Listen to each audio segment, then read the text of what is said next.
Hello my geeky friends. Today we are going to open the brand new Inductrix FPV by Horizon Hobby. This unit is the next generation of the super popular Inductrix that a ton of people stick a FPV camera on top of. Well, Horizon has gone ahead and made one themselves with the camera built in.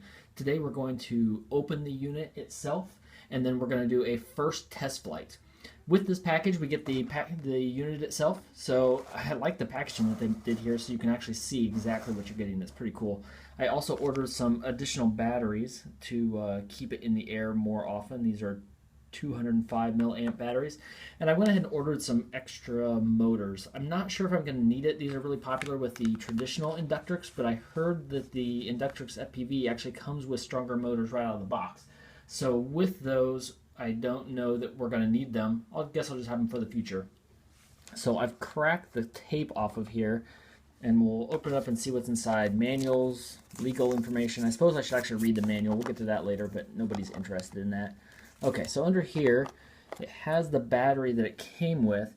This one is a 200 milliamp battery, but I've heard really good things. 3C max charge rate. Holy cow, that's a lot. 45C battery.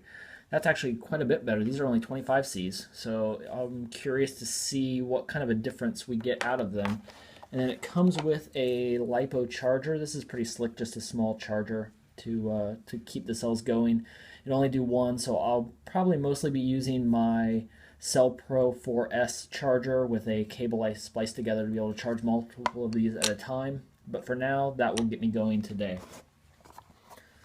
So here with the rest of it,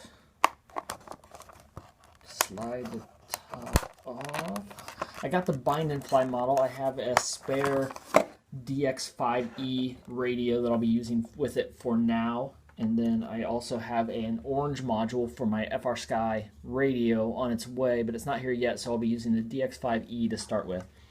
So that's it.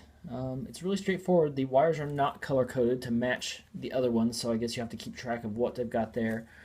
Really easy battery connector. It'd be simple to slide underneath and plug it in. There's a number of LEDs on it.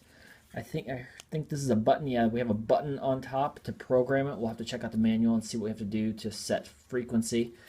But it's really simple. The thing I love about this is that's it. Just plug in the battery and go. You don't have to learn how to solder new connections. You don't have to order separate cameras and make sure you get your polarities right or the voltage right or anything.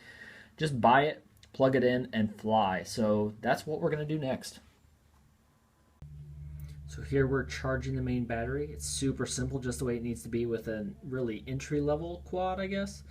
Solid red means it's charging. When it turns off, we'll be done.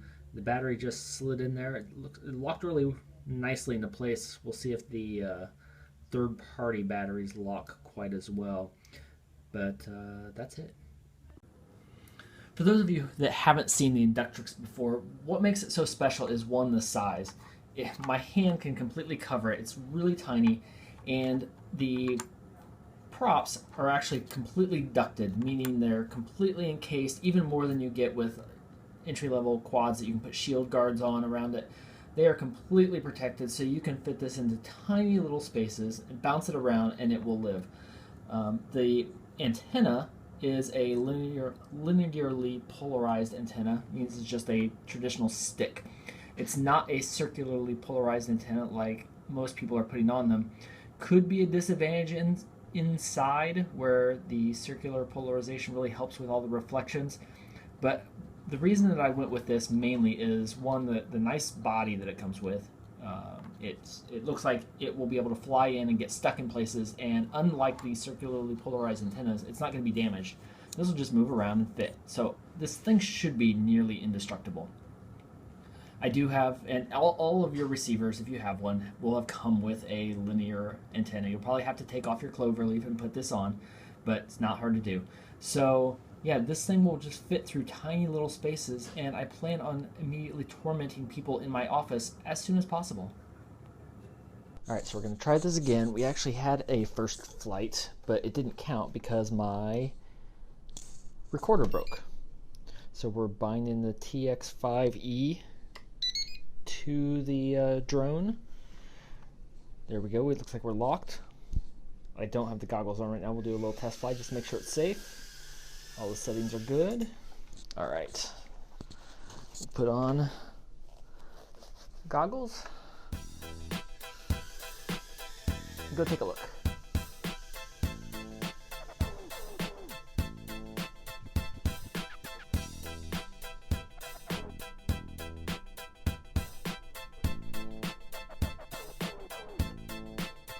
It's pretty smooth, it's pretty fast, it's pretty bright. Don't fly over the people.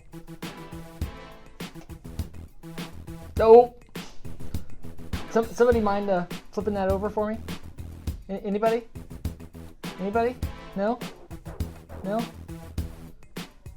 Come on, somebody will flip it over, right? Ah, they're gonna make me walk over and get it. Fine, there we go.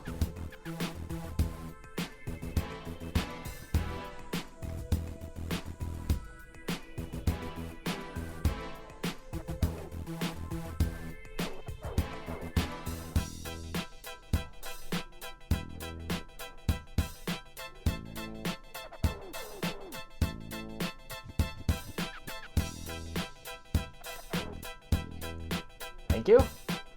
All right, let's come back before we get into trouble.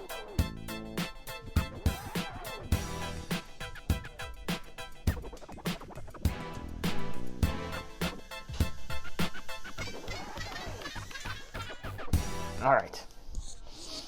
There we go. Successful flight, successful recording, and someone graciously fixed us.